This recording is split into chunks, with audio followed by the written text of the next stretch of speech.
Mari bangkit berdiri bersama-sama. Are you ready to praise God? Are you ready to worship Jesus in this place? Come on everybody!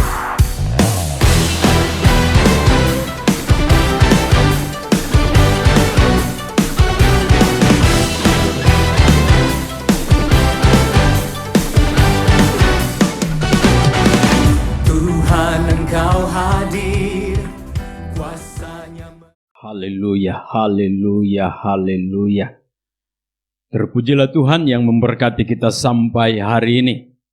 Dalam ibadah pagi ini kita akan membaca dan merenungkan firman Tuhan yang saya ambil dari Lukas pasal yang ke-8 ayat yang ke-11 sampai dengan ayat yang ke-15. Demikian bunyi firman Tuhan. Inilah arti perumpamaan itu. Benih itu ialah firman Allah. Yang jatuh di pinggir jalan itu ialah orang yang telah mendengarnya, kemudian datanglah iblis lalu mengambil firman itu dari dalam hati mereka, supaya mereka jangan percaya dan diselamatkan. Yang jatuh di tanah yang berbatu-batu itu ialah orang yang setelah mendengar firman itu, menerimanya dengan gembira, tetapi mereka itu tidak berakar. Mereka percaya sebentar saja, dan dalam masa pencobaan mereka murtad. Yang jatuh dalam semak duri ialah orang yang telah mendengar firman itu, dan dalam pertumbuhan selanjutnya mereka terhimpit oleh kekhawatiran dan kekayaan dan kenikmatan hidup, sehingga mereka tidak menghasilkan buah yang matang. Yang jatuh di tanah yang baik itu ialah orang yang setelah mendengar firman itu menyimpannya dalam hati yang baik dan mengeluarkan buah dalam ketekunan. Puji Tuhan. Jemaat, sebelum kita merenungkannya, mari kita berdoa. Bapa di surga, kami sudah membaca firman-Mu, dan kami berdoa supaya Tuhan memimpin kami oleh Roh-Mu yang kudus melalui pewahyuan, dan biarkanlah firman ini menjadi rema dalam kehidupan kami. Haleluya. Amin. Bapak Ibu yang dikasihi oleh Tuhan, hari ini kita akan melihat beberapa hal yang sangat-sangat penting yang diungkapkan, dipaparkan oleh Tuhan Yesus dalam pembacaan kita. Di antaranya mari kita lihat fungsi firman itu. Fungsi firman itu. Dalam ayat yang ke-12, Tuhan Yesus berkata bahwa fungsi firman itu adalah supaya orang-orang menjadi percaya dan diselamatkan. Bagian yang terakhir, saya bacakan selengkapnya. Benih yang jatuh di pinggir jalan itu ialah orang yang telah mendengarnya. Mendengar firman. Kemudian datanglah iblis lalu mengambil firman itu dari dalam hati mereka. Supaya apa? Mereka jangan percaya dan diselamatkan. Jadi lihat bahwa fungsi firman di sini adalah membuat orang percaya dan diselamatkan. Dan kalau kita perhatikan, itu kehendak Bapa. Bapa mau semua orang diselamatkan. Tetapi ada kehendak iblis, yaitu jangan orang menjadi percaya dan diselamatkan. Iblis tidak mau orang diselamatkan. Makanya lihat, iblis tahu persis bahwa yang membuat orang percaya dan kemudian karena percayanya mereka akan diselamatkan, iblis merampas. Di sini dia katakan, iblis mengambil firman itu dari mana? Dari dalam hati mereka. Karena iblis tahu persis bahwa firman Tuhan ini yang akan menyelamatkan mereka jika mereka percaya kepada firman. Jadi iblis bekerja cepat. Firman ini dirampas, diambil dari hati mereka supaya mereka jangan menjadi percaya. Bapak Ibu Saudara yang kekasih dalam Tuhan, artinya bahwa iblis ada di hati orang itu. Sehingga dengan mudah dia mengambil firman itu. Begitu banyak orang sudah mendengar firman. Tetapi juga secara cepat iblis mengambilnya dan mereka tidak percaya. Akhirnya tidak diselamatkan. Jadi kita lihat sasaran iblis adalah manusia binasa. Manusia tidak diselamatkan. Manusia akan ada dalam upah dosa yaitu maut. Dan karena itu iblis berjuang mengambil firman itu sesegera mungkin. Bapak Ibu Saudara yang dikasihi oleh Tuhan. Hati ini harus ada perlindungannya. Hati ini harus dibentengi. Hati ini harus dikuasai. Supaya firman yang masuk tidak dirampas oleh iblis. Dan karena itu, maka pastikan hati kita bukan tempatnya iblis. Hati kita tidak punya jalan masuk bagi iblis. Supaya dia jangan merampas, mengambil firman itu.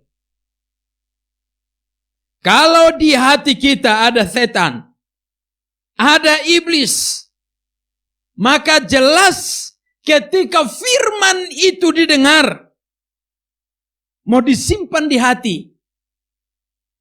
iblis langsung menangkapnya dan membuang dia. Hati-hati, jagalah hatimu. Karena Tuhan mau saudara dan saya diselamatkan. Mari kita lihat fungsi firman berikutnya dari pembacaan ini. Ayat 13, yang jatuh di tanah yang berbatu-batu, itu ialah orang yang setelah mendengar firman itu menerimanya dengan gembira. Wow. Dengan sukacita dia menerima firman itu. Apalagi sang pengkhotbah bisa melucu. Waduh, senang sekali dia. Bahkan kalau bisa tiap minggu hamba Tuhan yang pandai melawak, melucu ketika menyampaikan firman Tuhan, biarkan dia yang berkhotbah terus. Dengan gembira, ketawa, berkata amin. Dengan sukacita. Tetapi lihat, mereka tidak berakar. Mereka percaya sebentar saja. Dan dalam masa pencobaan mereka murtad. Bukan sekedar berkata dalam pencobaan mereka jatuh. Enggak, tetapi mereka murtad. Artinya apa? Mereka langsung meninggalkan Tuhan. Tidak percaya lagi kepada Tuhan. Jadi kita lihat firman Tuhan berfungsi untuk mengokohkan, menguatkan kita ketika pencobaan datang. Haleluya. Bapak Ibu, cobaan itu akan selalu ada. Masalah akan selalu ada. Iblis bekerja dengan beragam cara untuk mencobai kita, membuat kita susah. Dan bahkan bisa membuat kita murtad, meninggalkan Tuhan. Karena itu, firman itu harus berakar kuat.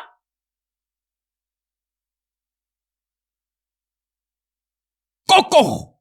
Tancapkan akar itu dalam-dalam di hatimu. Biarkan firman itu bertumbuh baik. Dan kemudian membuat kita percaya. Tapi bukan hanya sebentar. Halo. Kelompok orang yang kedua dia bilang percayanya iya tapi sebentar. Mungkin ketika mendengar firman dia berkata amin. Yes, ya. Tapi sebentar. ketika ada dalam ruang ibadah, sebentar saja. Ketika ada di hadirat Tuhan, sebentar saja. Firman itu tidak berakar. Karena apa?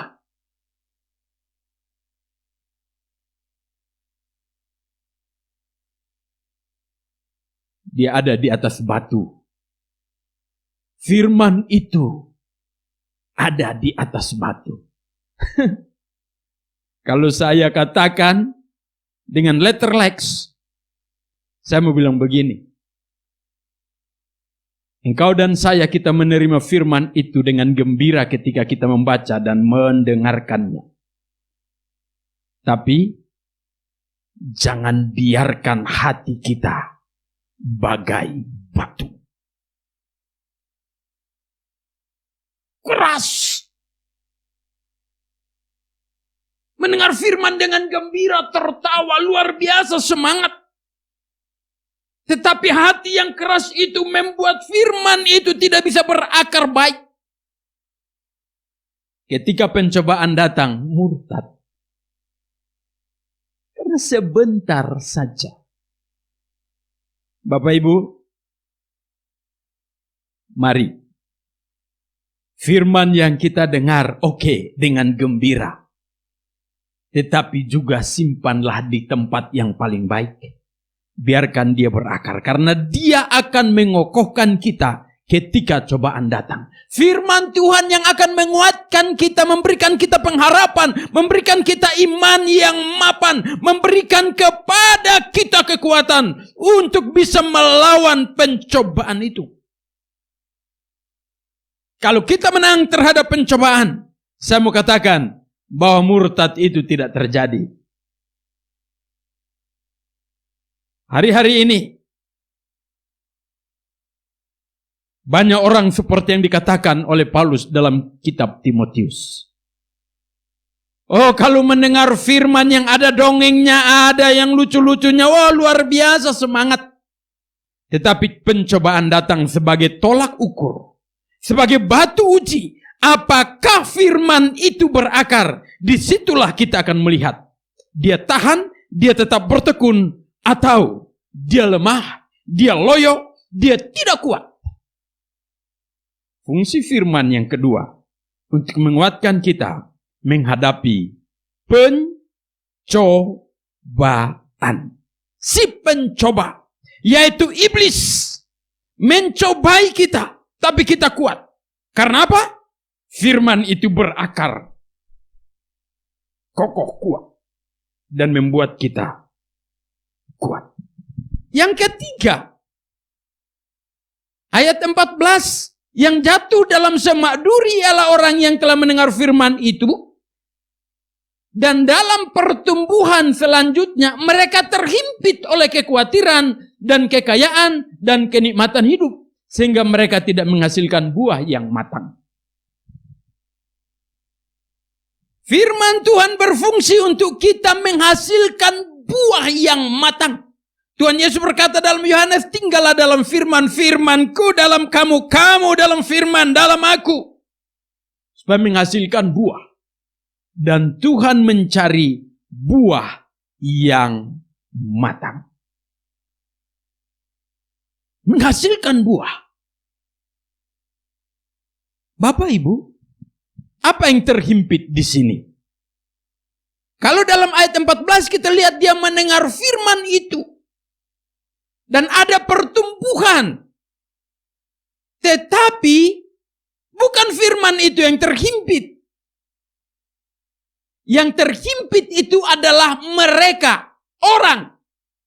Dia katakan, yang jatuh dalam semak duri ialah orang yang telah mendengar firman itu. Dan dalam pertumbuhan selanjutnya mereka terhimpit. Orang yang mendengar firman itu yang terhimpit. Apa yang menghimpitnya? Oh, kekhawatiran.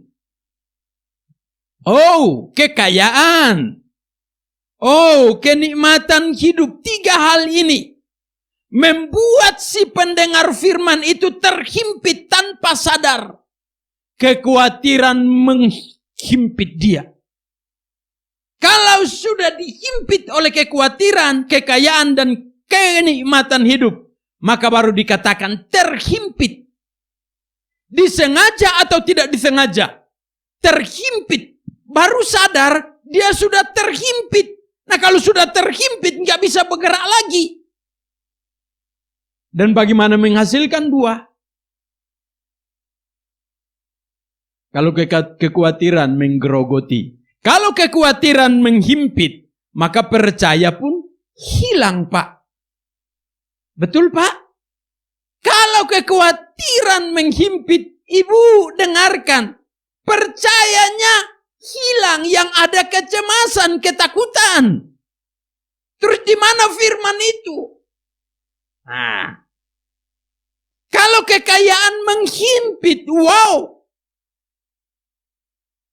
Lihat, firman itu tak dipeduli lagi, tak dipikirkan lagi, tak direnungkan lagi. Tapi yang ada dalam pikirannya adalah uang, kekayaan. Bagaimana punya mobil lagi, bagaimana punya motor, bagaimana punya harta yang menunjukkan kemewahan, kekayaan, bagaimana jadi orang sukses dan sebagainya. Cukup firman hanya di gereja saja. Yang ada dalam pikirannya hanya kekayaan. Kekayaan menghimpit dia, akhirnya dia terhimpit oleh yang namanya kekayaan. Oh, oleh kenikmatan hidup. Haleluya. Semua orang mau menikmati hidup. Semua orang mau menikmati hidup. Yang namanya hidup nikmat itu ada di dunia ini.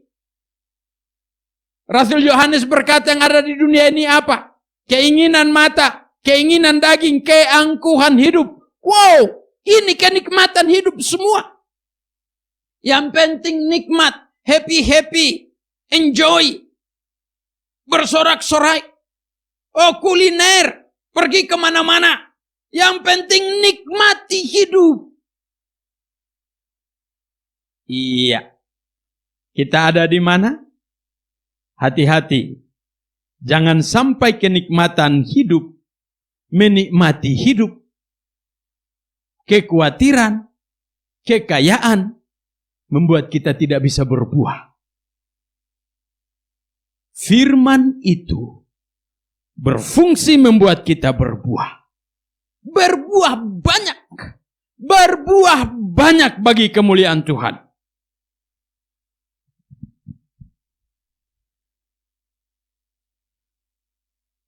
Kalau dengar firman tentang sabar, kesabaran, maka buah yang muncul harusnya sabar.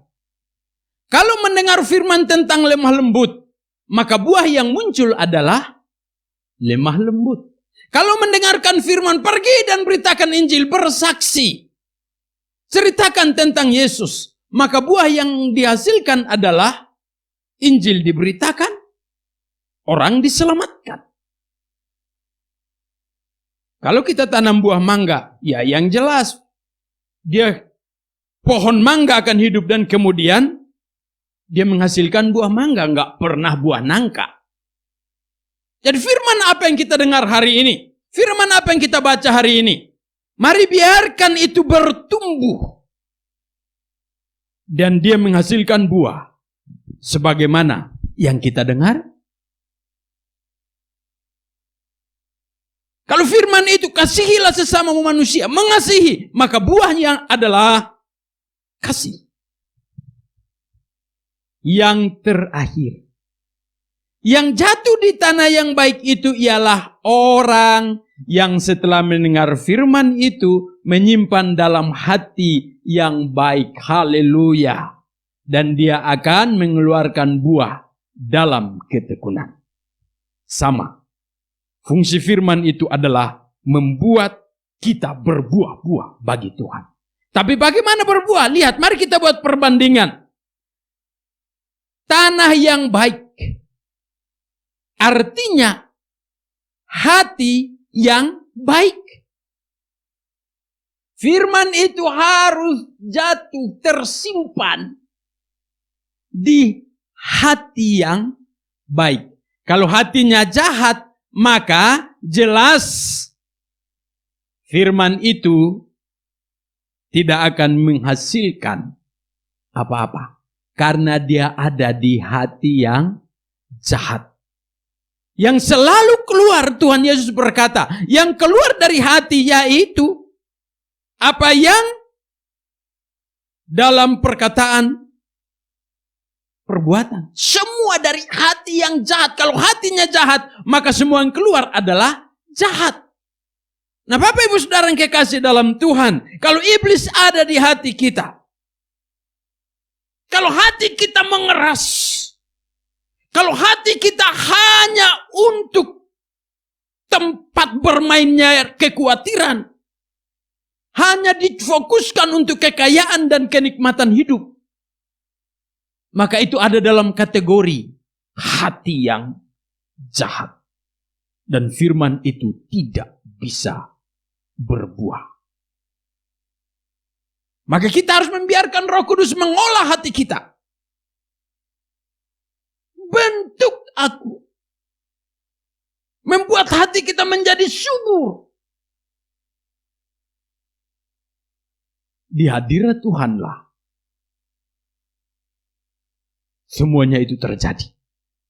Hati yang baik akan mengeluarkan buah. Walaupun dalam pencobaan tidak akan murtad.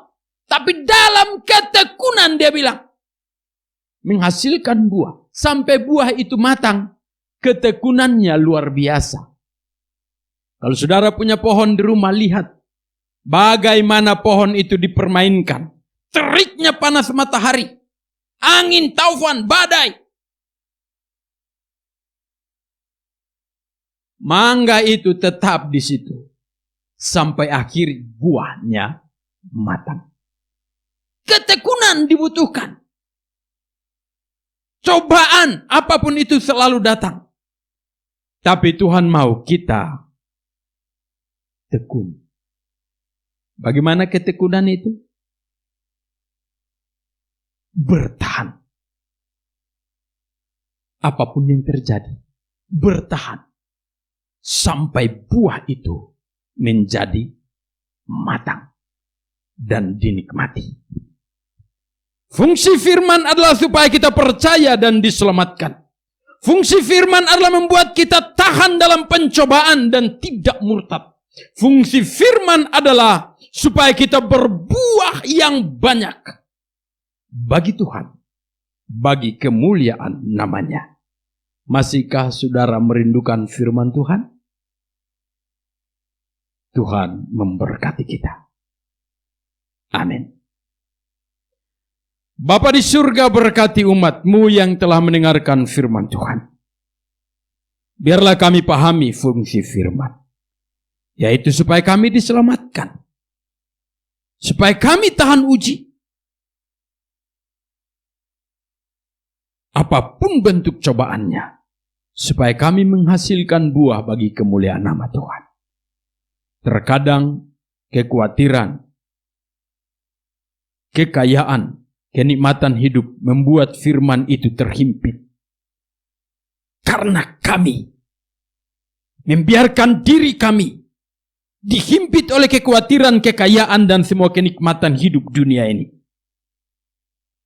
Roh Kudus menolong kami. Terkadang iblis berusaha untuk merampasnya. Bahkan terkadang kami mengeraskan hati untuk tidak menerima firman.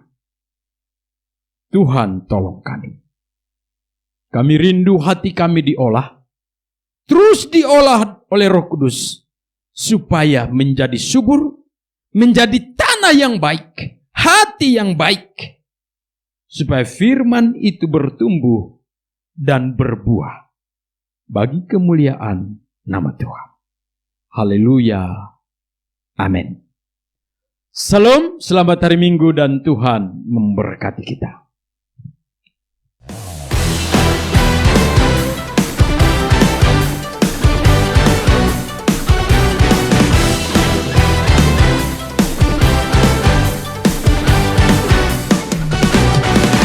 Tuhan, Engkau hadir, kuasa-Nya mengalir, melawat setiap hati kami. Roh-Mu membebaskan, Roh-Mu membangkitkan